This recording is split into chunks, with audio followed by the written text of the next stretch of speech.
Selamat datang di Sah Aza Channel. Mari kita lanjutkan ceritanya. Let's go. Dewa Perang Terbaik 761. Pelakunya adalah muridmu sendiri. Kita pergi saja. Sepertinya beliau ingin menenangkan diri. Sekarang yang kita butuhkan adalah wali kota sebelumnya tetap hidup dan telah mencapai level 6 surga. Wira tertawa. Mereka benar-benar sangat percaya diri dengan masa depan kota Samara. Jaka dan yang lainnya merasa putus asa. Semuanya selesai sudah. Posisi Sheryl benar-benar tidak tergoyahkan. Bahkan wali kota sebelumnya juga melindunginya. Tidak lama kemudian, Sheryl bangun. Semua orang termasuk Wira langsung berdiri di sekeliling ranjangnya. Gadis kecil itu adalah harta karun kota Samara. Ibu, ayah di mana? Gadis kecil itu melihat sekelilingnya. Orang pertama yang dicarinya adalah ayahnya. Ayahmu tidak ada di sini. Dia di rumah. Jawab Carol sambil membelai kepalanya. Sheryl menggeleng-gelengkan kepalanya. Tidak. Ayah tadi datang. Cecil lihat sendiri. Ayah yang telah menyelamatkan Cecil. Meskipun pada saat itu terjadi Sheryl masih setengah tidur. Tapi dia tahu kalau ayahnya lah yang datang menyelamatkannya. Karena memang Sheryl sendirilah yang telah mengirimkan sinyal bahaya kepada ayahnya. Hahaha. Perkataan Sheryl membuat semua orang tertawa. Dasar anak ini. Begitu ada masalah dia hanya ingat ayahnya saja. Kata Carol sambil tersenyum canggung. Tidak apa-apa. Biar bagaimanapun seorang ayah akan selalu mendapatkan posisi tertinggi di mata anak-anaknya. Wira melihat Sheryl dan berkata sambil tersenyum. Sheryl, guru kasih tahu ya. Yang menyelamatkan Sheryl adalah wali kota yang sebelumnya. Bukan ayahnya Sheryl. Tidak mungkin. Ayah yang datang menyelamatkan Cecil. Cecil tahu betul. Teriak Sheryl. Sheryl, apakah kamu benar-benar melihat ayahmu? Bukankah saat itu kamu sedang tertidur lelap? Tanya Wira. Saya. Sheryl mengerutkan bibirnya dan menggeleng. Dia hanya merasakan kehadiran ayahnya saja tapi sama sekali tidak melihatnya secara langsung. Jadi Sheryl jangan sembarangan bicara ya. Yang menyelamatkan Sheryl adalah wali kota yang sebelumnya. Apalagi ayahmu hanyalah orang biasa. Bagaimana mungkin dia bisa menyelamatkan orang dari Sekte Dewa Hitam? Ditambah lagi, Sekte Dewa Hitam juga hancur total. Apakah orang biasa bisa melakukannya? Ketika Wira menanamkan informasi itu, Sheryl hanya mendengarkan saja. Namun karena dia cerdas, di dalam hatinya dia tetap yakin kalau ayahnya yang telah menyelamatkannya. Victor mengawasi semuanya dari dalam kegelapan. Tentu saja dia lebih banyak memfokuskan pengawasannya pada Jaka dan rekan-rekannya. Membuat mereka semua tiba-tiba merasa merinding dan kesemutan di kulit kepala. Carol sangat senang karena Sheryl sudah berhasil diselamatkan. Irene, kamu tidak memberitahukan masalah ini ke kakakmu, kan? Irene menggelengkan kepala. Kamu lihat, kan? Sheryl berhasil diselamatkan. Jadi kamu tidak perlu memberitahu kakakmu. Itu hanya akan merepotkan. Keesokan harinya, Wira mengumpulkan semua orang. Dia ingin mencari tahu siapa yang telah membocorkan informasi mengenai Sheryl. Padahal dia sudah menyuruh mereka semua untuk merahasiakan hal ini supaya mereka bisa membesarkan Sheryl diam-diam. Tapi kok bisa Sekte Dewa Hitam mendadak tahu tentang hal ini? Artinya pelakunya yang membocorkan informasi itu pasti ada di antara orang-orangnya. Dia harus segera menemukan pelakunya. Kalau kalian mengaku sekarang, saya akan meringankan hukuman kalian. Tapi kalau sampai saya sendiri yang menemukannya, kalian pasti akan mendapatkan masalah besar. Kata Wira pada semua penduduk kota Samara. Mendengar itu, Jaka dan beberapa rekannya ketakutan. Tapi tentu saja mereka tidak berani untuk mengaku. Mereka sudah berdiri selama setengah hari. Tapi tidak ada satupun orang yang mengaku. Guru, saya rasa yang mungkin membocorkan informasi tersebut adalah etnis kuno barat, keluarga Tan, dan keluarga Limagi. Benar, kemungkinan besar mereka adalah pelakunya. Jaka dan yang lainnya berusaha untuk mengalihkan perhatian Wira. Mendengar itu Wira langsung memerintahkan orang-orangnya yang kuat untuk pergi ke Tuban. Dia ingin menyelidiki siapakah pelaku yang telah menyebarkan informasi rahasia tersebut. Dia kembali mengumpulkan semua orang yang tersisa dan mulai memberikan ceramah. Pada saat itulah, Victor muncul. Pelakunya adalah muridmu sendiri. Perkataan Victor memang selalu mengejutkan orang. Begitu Victor mengatakan hal tersebut, mereka semua bagaikan mendengar suara guntur yang menggelegar. Seluruh lapangan mendadak menjadi sunyi. Mata semua orang secara refleks langsung mengarah kepada murid-murid yang berdiri di samping Wira. Tidak ada satupun dari mereka yang terpikirkan hal itu. Suasana hati Jaka dan rekan-rekannya sempat membaik ketika mereka berhasil mengalihkan perhatian guru mereka. Tapi mendadak Victor muncul dan menunjuk mereka secara langsung. Mereka semua bengong. Tubuh mereka seketika itu langsung gemetaran. Tadi kamu bilang apa? Bahkan Wira pun tercengang. Pelakunya adalah muridku sendiri. Bagaimana mungkin? Tentu saja Wira tidak percaya kalau pelakunya adalah murid-muridnya sendiri. Keempat muridnya ini adalah murid-murid yang selalu mendengarkan dan menuruti perkataannya. Mereka adalah para murid teladan. Bagaimana mungkin mereka pelakunya? Benar. Kamu jangan sembarangan menuduh. Bagaimana mungkin kami adalah pelakunya? Kami semua adalah murid-murid kesayangan guru. Kami juga adalah harapan kota Samara. Bagaimana mungkin kami melakukan hal itu? Bukankah itu sama saja dengan menembak kaki kami sendiri? Jaka mengemukakan analisanya. Semua orang juga merasa kalau perkataannya itu masuk akal. Bahkan Carol dan Irene merasa aneh sendiri. Mengapa Victor tiba-tiba menunjuk Jaka dan rekan-rekannya sebagai pelakunya? Victor tertawa. Alasannya sangat sederhana. Kedatangan Cheryl telah membuat posisi kalian tergeser. Dulu kota Samara sangat memanjakan kalian. Tapi sekarang semua yang dulu menjadi milik kalian menjadi milik Cheryl. Kalian semua iri dengan Cheryl dan bermaksud untuk menyingkirkannya. Itulah yang membuat kalian menyebarkan informasi keberadaan Cheryl. Mendengar itu, Jaka dan yang lainnya sangat ketakutan. Victor benar-benar menakutkan. Karena hanya dengan melihat sekilas saja, dia langsung bisa mendapatkan gambaran mengenai apa yang sebenarnya terjadi beserta alasannya. Setelah mendengarkan analisa Victor, orang-orang yang lain ikut merasa ngeri. Sepertinya memang itu yang sebenarnya terjadi. Pihak yang paling menderita dengan kedatangan Cheryl tentu saja adalah murid-murid kesayangan Wira. Bahkan Wira dan empat tetua juga merasa perkataan Victor ada benarnya. Guru, ini tidak adil. Selama ini kami telah memberikan kesetiaan kami kepada kota Samara. Dan lagi sikap kami terhadap adik seperguruan juga sangat baik. Bukankah Anda sekalian juga telah menyaksikannya sendiri? Jaka dan yang lainnya segera berlutut dan berusaha untuk membela diri mereka. Benar, sejak Cheryl masuk ke kota ini, mereka sangat perhatian terhadap Cheryl. Bahkan selalu bersikap seperti seorang saudara terhadapnya. Saya tidak dapat membayangkan mereka melakukan hal sejahat itu kepada Cheryl. Perkataan Wira memang sesuai dengan fakta. Semua orang mengangguk tanpa ragu. Memang benar itulah yang mereka lihat selama ini. Tapi di belakang, mereka tidak tahu bagaimana sikap murid-murid itu sebenarnya. Pokoknya di depan semua orang, mereka bersikap baik pada Cheryl. Dan lagi kalau dilihat dari sudut manapun mereka tidak terlihat seperti orang yang berbuat jahat terhadap Cheryl. Bahkan Carol dan Irene juga ikut menyuarakan pendapat mereka. Victor, apakah kamu tidak salah menuduh? Sikap mereka terhadap Cheryl benar-benar baik. Mereka bahkan memberi pelajaran kepada orang-orang yang berani mengatakan hal-hal buruk tentang kami. Ya, lagi pula mana mungkin orang-orang kota Samara membuat perkara dengan kota mereka sendiri. Untuk apa mereka iri pada Cheryl? Mereka, kan sudah menjadi master senior tertinggi. Untuk apa mereka iri pada seorang anak kecil? Semua orang yang hadir mulai membela Jaka. Ketika beberapa orang itu bisa kembali bernapas lega, Jaka tiba-tiba berkata, "Jangan-jangan kamu sendiri yang telah membocorkan informasi mengenai Cheryl." Dia berkata sambil mengarahkan telunjuknya pada Victor. Victor tertawa keras. "Memangnya saya bodoh? Masa saya melakukan hal yang merugikan putri saya sendiri? Kamu tidak bodoh. Sebaliknya. Kamu sangat pintar. Sejak awal kamu selalu memandang rendah kota Samara. Bahkan kamu merasa kota kami ini tidak layak untuk mengasuh Cheryl. Bukankah itu fakta yang sebenarnya?" Tanya Jaka. "Benar. Itu tidak salah." Victor mengakui itu. "Karena itu kamu ingin mencari orang yang lebih kuat untuk membesarkan putrimu.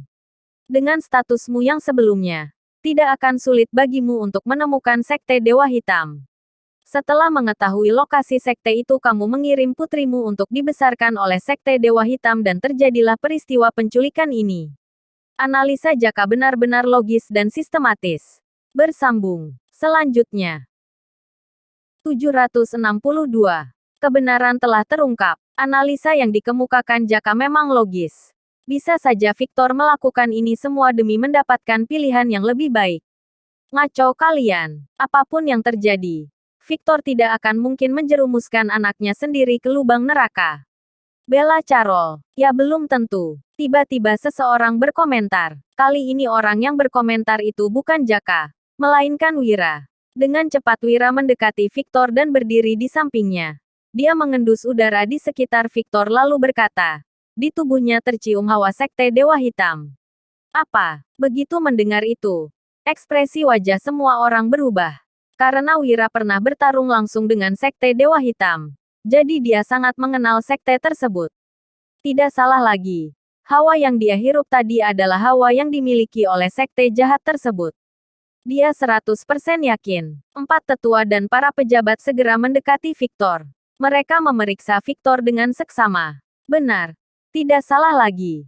Di tubuhnya ada hawa sekte Dewa Hitam. Saya yakin. Benar. Kamu pasti sudah pernah pergi ke lokasi sekte itu berada. Mereka semua yakin Victor sudah pernah pergi menemui sekte Dewa Hitam. Hawa yang tertinggal di tubuh Victor sudah membuktikan semuanya. Semua orang tercengang. Apakah benar Victor pelakunya? Jaka dan 3 rekannya terkejut sekaligus senang. Sekarang mereka tidak perlu melakukan apa-apa lagi. Cukup melimpahkan semuanya kepada Victor. Mereka sama sekali tidak tahu kalau Victor memang benar-benar telah pergi ke sarang sekte Dewa Hitam. Ini persis seperti apa yang pernah dia katakan sebelumnya. Apa yang ada dia pikirkan sudah pasti akan terwujud. Victor, apakah kamu berani mengaku di hadapan kami semua kalau kamu telah pergi ke tempat sekte Dewa Hitam? Tanya Wira dingin. Carol tidak percaya. Dia bertanya pada Victor dengan suara yang bergetar. Victor, kamu tidak mungkin kan pergi ke tempat sekte Dewa Hitam. Saya pernah pergi ke sekte Dewa Hitam. Victor mengaku. Wah, semua orang yang hadir langsung heboh. Ternyata pelakunya benar-benar Victor. Akhirnya kebenaran pun terungkap. Kamu sendiri juga mengaku kalau kamu pernah pergi menemui sekte Dewa Hitam. Ternyata penculikan Cheryl semuanya direncanakan olehmu. Kata Jaka sambil tertawa. 3 rekan Jaka yang lain juga menunjukkan wajah terkejut sekaligus senang. Kecurigaan terhadap mereka hilang begitu saja. Ekspresi wajah Carol berubah. Dia menatap Victor dengan kecewa dan berteriak dengan galak. Apakah kamu sadar dengan apa yang telah kamu lakukan? Kamu hampir membuat Cheryl terbunuh. Sekte Dewa Hitam itu adalah lubang neraka. Kamu baru saja hendak menceburkan Cheryl ke lubang neraka itu. Carol benar-benar marah. Dia benar-benar berpikir kalau Victor bekerja sama dengan sekte itu dan menculik Cheryl. Kak, kenapa kamu melakukan hal itu? Sekte Dewa Hitam kan masuk ke dalam golongan aliran hitam. Mereka tidak akan melawat Cheryl. Justru mereka akan menggunakan Cheryl untuk pelatihan mereka. Irene juga terbakar emosi. Dasar bodoh. Apa kamu benar-benar berpikir kalau sekte Dewa Hitam akan membesarkan dan merawat putrimu? Mereka hanyalah aliran hitam yang memikirkan kepentingan mereka sendiri. Mereka tidak peduli orang-orang mereka hidup atau mati. Kalau kamu mengirim putrimu ke sana, itu sama saja dengan mengantarnya untuk mati. Dasar orang biasa yang berpikiran sempit. Semua orang mulai mengutuki Victor. Dia benar-benar terlihat seperti orang bodoh. Baiklah. Dengan demikian kasus ini kita tutup. Ternyata ayah Cheryl sendirilah yang telah membocorkan informasi tersebut. Kalau orang lain yang melakukannya, saya pasti akan langsung membunuhnya. Tapi karena ini dilakukan oleh ayah Cheryl sendiri, saya akan melepaskannya. Tapi kalau dia melakukannya lagi, saya akan langsung menindaknya. Wira menyimpulkan hasil penyelidikannya. Victor, kami benar-benar kecewa kepadamu. Kalau bukan karena wali kota sebelumnya, bisa-bisa Cheryl sudah tiada. Kamu benar-benar hampir membunuh Cheryl. Kata Carol sambil menangis histeris. Kalau Victor melakukan kesalahan di hal-hal lain dia sedikitnya masih bisa maklum. Tapi kalau berkaitan dengan keamanan Cheryl, dia tidak dapat menahan emosinya. Kali ini dia benar-benar sangat marah kepada Victor. Victor hanya bisa pasrah. Dia menggigit-gigit bibirnya lalu berkata sambil tersenyum. Kenapa tidak ada satupun dari kalian yang bertanya apa yang saya lakukan di sana? Memangnya kamu melakukan apa? Saya pergi ke tempat Sekte Dewa Hitam untuk menyelamatkan Cheryl. Begitu mendengar perkataan Victor semua orang langsung rusuh. Mereka melihat ke arah Victor dan berkata dengan marah. Kamu pergi ke sana untuk membahayakan hidup Cheryl. Tapi kamu masih bisa mengatakan kalau kamu datang menyelamatkannya.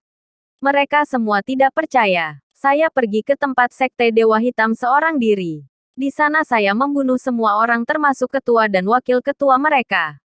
Setelah itu saya menyelamatkan Cheryl dan membawanya keluar dari sana. Bahkan ketua Sekte Dewa Hitam sendiri yang memberitahukan kepada saya kalau pelaku sebenarnya adalah beberapa murid ini. Kata Victor dengan serius. Tentu saja pernyataan Victor ini terlalu lemah dan sama sekali tidak bisa meyakinkan mereka. Omong kosong. Jelas-jelas yang menyelamatkan Cheryl adalah wali kota kami yang sebelumnya. Sama sekali tidak ada hubungannya denganmu. Kamu juga mengatakan kalau kamulah yang telah memusnahkan Sekte Dewa Hitam. Kamu itu cuma orang biasa. Bahkan dalam mimpi pun kamu tidak akan bisa melakukannya. Yang bisa memusnahkan sekte tersebut hanyalah Master Senior tertinggi 6 surga. Hanya wali kota kami yang sebelumnya yang bisa melakukannya. Kamu yang hanya orang biasa berani mengaku-ngaku. Kamu tidak takut mati tersambar petir. Tidak ada seorang pun yang percaya kalau orang biasa bisa memusnahkan Sekte Dewa Hitam seorang diri. Itu benar-benar mustahil. Sudah. Yang paling penting, wali kota sebelumnya sudah turun tangan menyelamatkan Cheryl. Cheryl juga tidak apa-apa. Jadi tolong jangan membicarakan lagi masalah ini. Lagi pula dia adalah ayah kandung Cheryl. Kita tidak boleh bertindak sembarangan terhadapnya. Kalian semua saya bubarkan. Sudah itu saja, kata Wira pada mereka semua. Mereka pun berhenti untuk mencari tahu mengenai hal itu. Victor, lain kali kalau kamu mau berbohong lakukanlah dengan lebih cerdas sedikit. Carol sangat kecewa terhadap Victor. Dia hampir mencelakai Cheryl. Bahkan setelah itu dia mengatakan kebohongan yang terdengar seperti hayalan belaka. Kasus itu pun selesai. Tentu saja yang paling senang adalah Jaka dan rekan-rekannya. Mereka telah berhasil menghindari kecurigaan orang-orang dengan sempurna.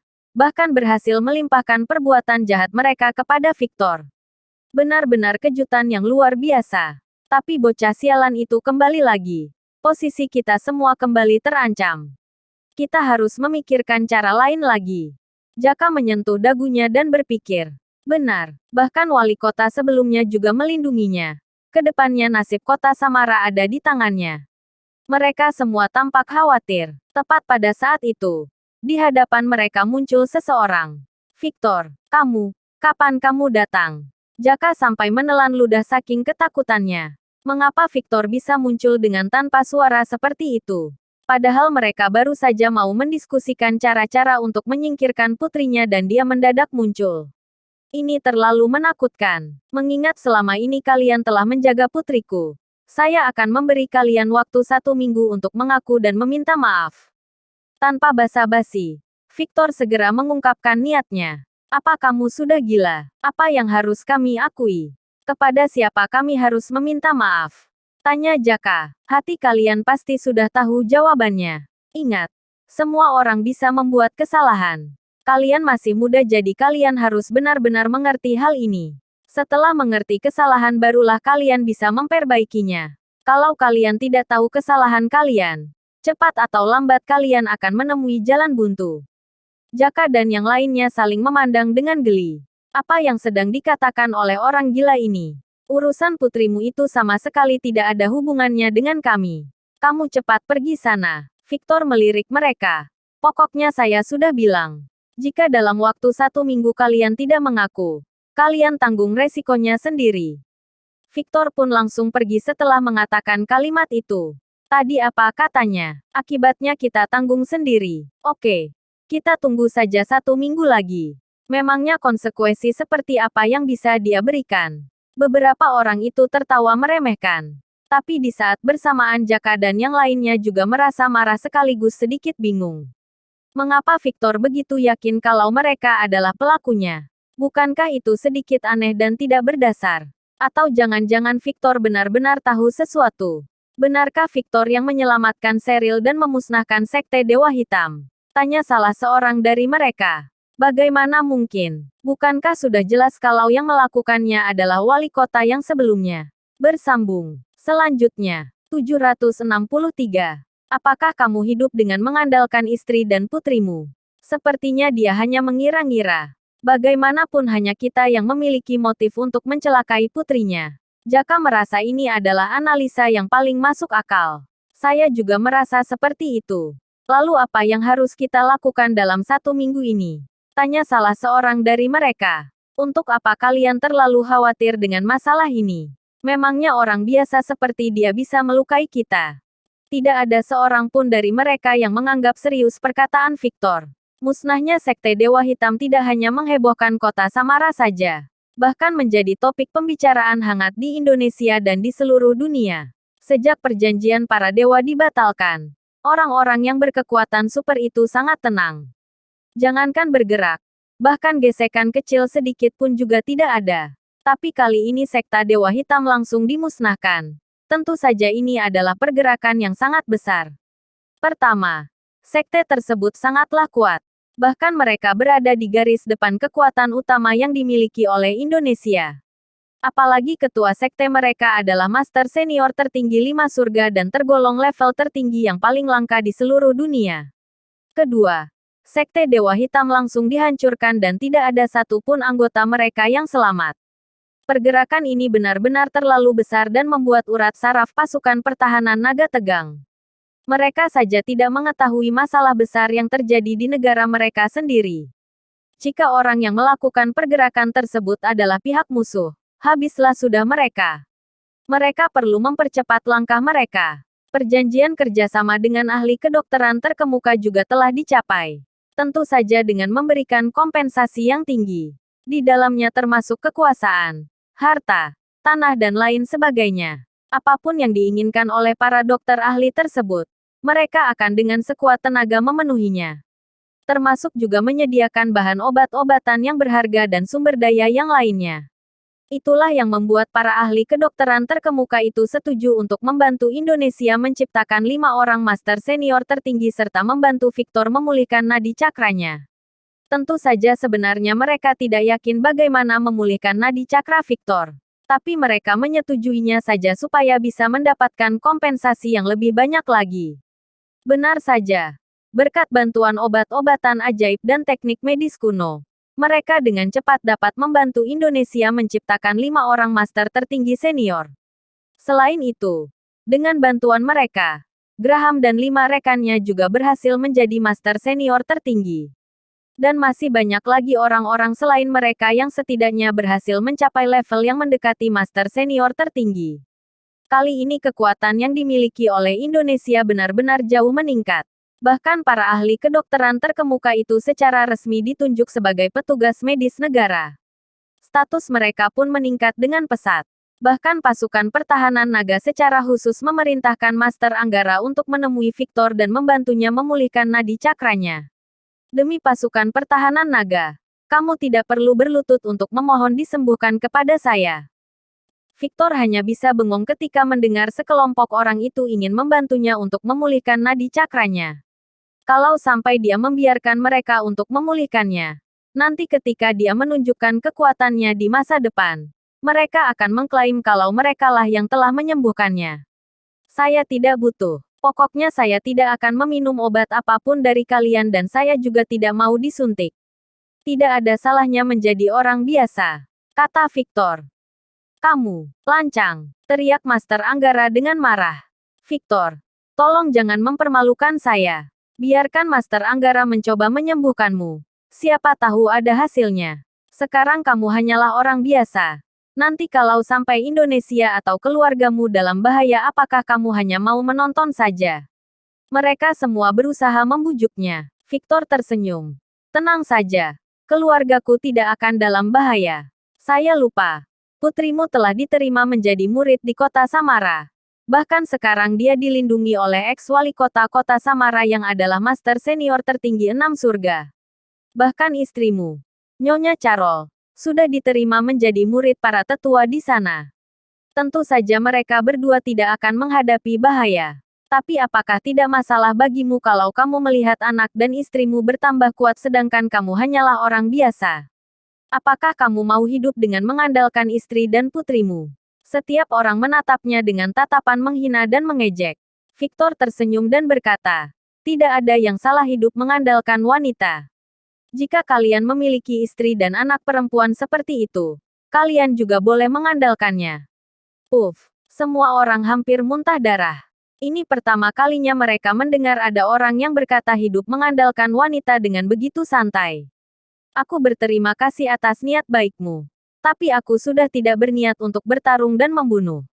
Kalian cari orang lain saja, kata Victor. Kamu benar-benar tidak bisa melihat Sikon. Ayo pergi. Sekelompok pasukan pertahanan naga pergi dengan tergesa-gesa. Victor tidak menyalahkan mereka. Pasukan pertahanan naga juga melakukan semuanya demi kebaikan Indonesia. Meningkatkan kekuatan untuk melindungi Indonesia. Lagi pula, sekarang adalah masa-masa krisis. Masalah internal dan eksternal muncul pada hari yang sama. Victor hanya ingin istri, anak dan ibunya aman dan selamat. Saat ini, di suatu tempat di luar negeri, sekelompok orang sedang berkumpul dan membahas suatu hal. Seperti yang kita semua tahu, Indonesia memiliki sumber daya terbaik di dunia.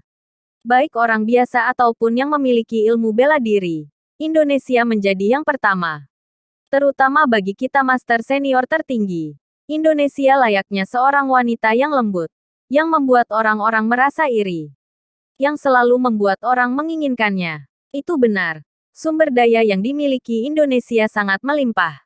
Indonesia memiliki peninggalan kuno yang tak terhitung jumlahnya. Harta karun alam, hewan langka, seni bela diri, serta pedang del. Sejak adanya perjanjian para dewa, kami merasa iri. Tapi tidak mendapatkan satupun. Orang-orang Indonesia sangat kompak dan bersatu. Mereka tidak akan membiarkan orang lain mengambil kepunyaannya. Salah satu dari mereka yang mengenakan jas panjang dan kacamata hitam. Ia tersenyum dan berkata, "Oke, aku tahu maksud kalian. Jika kalian diberi kesempatan untuk keluar masuk Indonesia secara bebas, apakah kalian menginginkannya?" Ya, tentu saja. Para master senior tertinggi mengangguk dengan cepat. Tentu saja mereka menginginkannya. Aku punya cara. Pria berjas panjang itu tersenyum. Apa caranya? Semua orang bertanya. Sangat mudah. Kita serang dan kalahkan mereka. Lalu kita kuasai. Jika Indonesia menjadi milik kita, kalian bisa melakukan apapun nantinya. Pria berjas itu mengungkapkan cara yang mengejutkan orang-orang. Apa? Menyerang. Menyerang Indonesia. Menjadikan Indonesia milik kita. Semua orang tampak terkejut. Tidak mungkin. Indonesia terlalu kuat. Selama berabad-abad, mereka telah diserang. Tapi yang menyerang mereka selalu kalah. Ya, Indonesia terlalu kuat. Bisa dikatakan mereka tidak terkalahkan. Bisa dilihat bahwa master senior tertinggi itu takut kepada Indonesia. Bagaimana jika kita mengumpulkan banyak master senior tertinggi dan didukung oleh negara-negara lain yang kuat? Lalu kita membentuk aliansi pasukan yang belum pernah ada sebelumnya, kata pria berjas hitam itu. Kamu ingin mengumpulkan kekuatan seluruh dunia untuk menyerang Indonesia? Semua orang tercengang. Seluruh dunia, ini terlalu berlebihan. Kita cari saja para master yang ingin bergabung untuk menyerang Indonesia. Aku rasa mereka akan bersedia karena Indonesia memiliki banyak musuh. Benar. Banyak orang yang tidak suka dengan Indonesia. Jika semua kekuatan ini berkumpul. Sekian cerita novel kali ini. Terima kasih telah membacanya.